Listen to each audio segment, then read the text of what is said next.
Hello and welcome, readers of Every Word. EveryWord365 is an online Bible study where we read every word of the Bible in a year. I'm your host, Christina Munoz Madsen. These are my dogs, Dexter and Tigo. And I always like to start by sharing my story, my testimony of faith. Why? Several reasons, actually. As you will quickly find out if you don't know already, there are lots of topics in the Bible that could be debated for hours, years, decades, or even centuries. A few may be coming to mind right now, but what is not debatable is your own testimony. No one can say that it didn't happen. They can choose to not believe you and your story, but they can't take it away from you. I will also reference my testimony from time to time so you know where I'm coming from on certain discussions. We all come to books, movies, decisions, and life in general with our own life experiences. Those life experiences help shape what we think and why. So you, knowing my story, may help you understand why I believe what I do. So here goes. I was born and raised in Yankton, South Dakota, my dad's hometown. My mom is from La Serena, Chile. They met when my dad was in the Peace Corps. He is a professional violinist. My mom grew up Catholic, but joined my dad's church when they moved to South Dakota. Our church is called United Church of Christ Congregational. This is not similar to Church of Christ churches here in Arkansas and is more like Methodist or Lutheran churches. We went to church every Sunday, but church for me was more about showing up, seeing your friends, and bringing a casserole to the potluck than a personal relationship with Jesus Christ.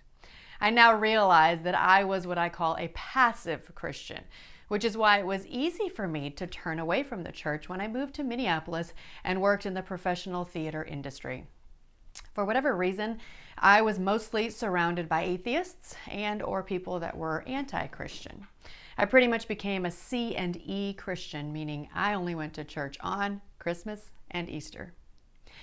When I moved to Arkansas as a TV news reporter in 2003, I was mostly annoyed at how often I was asked if we had found a church home.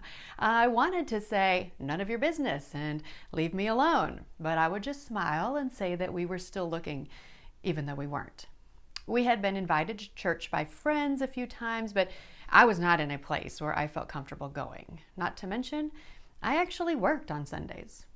I had lived here about 2 years when my dad was diagnosed with a rare form of cancer called bile duct. He was only given weeks to live. My family was devastated, and I was really struggling with living 800 miles away. When my dad got home from the hospital, he shared with my mom, my 2 sisters, and me that he was at peace and not angry with God. This was strange because I don't remember ever talking about God outside the church's walls. But as a family, we decided to pray. I really didn't know how or what that meant, but I remember begging God to heal my dad. And it appeared to be working. 5 months later, the tumor that had spread to 90% of his liver was down to 40% and small enough for radiation. Dad felt so much better that he and my mom came to Little Rock to visit us in June of 2005. It was a fantastic visit, but on the way home, his breathing became so labored that my mom took him straight to the hospital. The next 3 weeks were a blur. We drove 12 hours to be with him when things got really bad, but then he got better and we started the drive back home to Arkansas. But after about 7 hours of driving, we were told to turn around and come back. I missed his last breath by just seconds, but they waited for his official time of death until after we arrived. To say I was completely devastated would be an understatement. I had always been a daddy's girl, and to be honest, nothing really bad had ever happened to me in my 24 years of life. So I was convinced that everything would be okay. And since it wasn't, I made a very clear and personal decision. I was never going to pray again. This was the first time in my life I had chosen to turn to prayer, and I didn't get what I wanted. So what's the point, right? I lived that way for 6 months, and it was a very dark time. I'm naturally a smiley and joyful person, yet I wasn't at all. I cried often, and I felt very lost. As December got closer, I started to struggle with all the Christmas stuff. Christmas is my favorite holiday, but since I was anti-God and we were not on speaking terms, I was feeling weird about taking part in anything related to Christmas. That's when some friends of ours invited us to a one-man production at a local church. I certainly did not want to go, but they had put so much effort into these beautiful invitations. They were done in calligraphy and even had glitter on them, that my husband suggested that we should go because he knew everyone else that they had invited had said no, and they said that we could go out to dessert afterward. So I reluctantly agreed. The production was called The Bema by Pastor Tim Lundy. You can actually find an online video of it if you search The Bema Tim Lundy. The word Bema is typically translated to mean the judgment seat, and the production was all about the day when Jesus returns. Well, I was overwhelmed with guilt and cried through the whole thing. At the end, there was an opportunity to give your life to Christ, and a very clear feeling came over me that I was supposed to do that. So I did. I didn't know what that meant or really what to do next, but I knew that I was changed forever in that moment. Shortly after that, my husband's boss's wife asked me to join her Bible study. And let me be honest, I didn't know that normal people did that kind of thing and thought only nuns got together to study the Bible.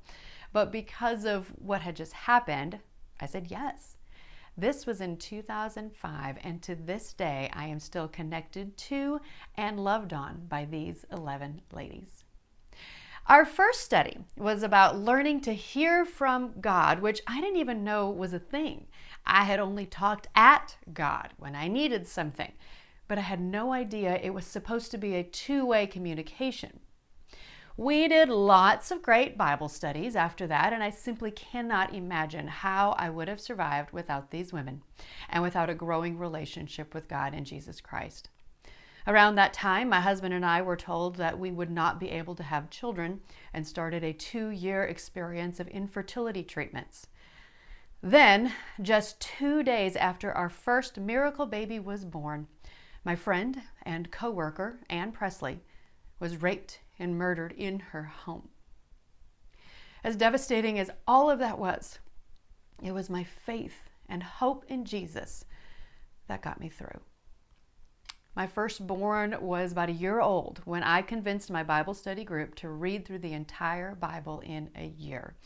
After all, I am a journalist at heart, and our Christian faith is based on one book, and I was bothered that I had never read that book. So we did. To say it was a life-changing experience would be an understatement. I don't think I truly appreciated Jesus and what he did for us until I read through all the Old Testament and learned about all the things that we'd still have to do today if it weren't for Jesus. That is huge.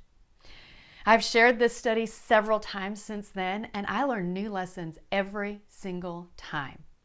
Every one of you has a different reason for wanting to read through the entire Bible. And while I don't know what those reasons are, I am proud of you for making this commitment. I will be praying that it has a huge impact on your spiritual journey like it did on mine. And you remember that prayer that I prayed when my dad was sick? I wanted him to be healed. Well, guess what? I now know that he is healed. It may not be in the way that I wanted, but we are not promised to get everything we want. What we are promised is what I hope you can share with others by the end of the year. John 16:33 says, I have told you these things so that in me you may have peace. In this world you will have trouble. I share this verse a lot. In this world you will have trouble, but take heart. I have overcome the world. We also have a Facebook group where we can discuss the daily reading, so be sure to join that. I've included a link in the notes. And if you want my daily emails, I've also linked my email address in the notes.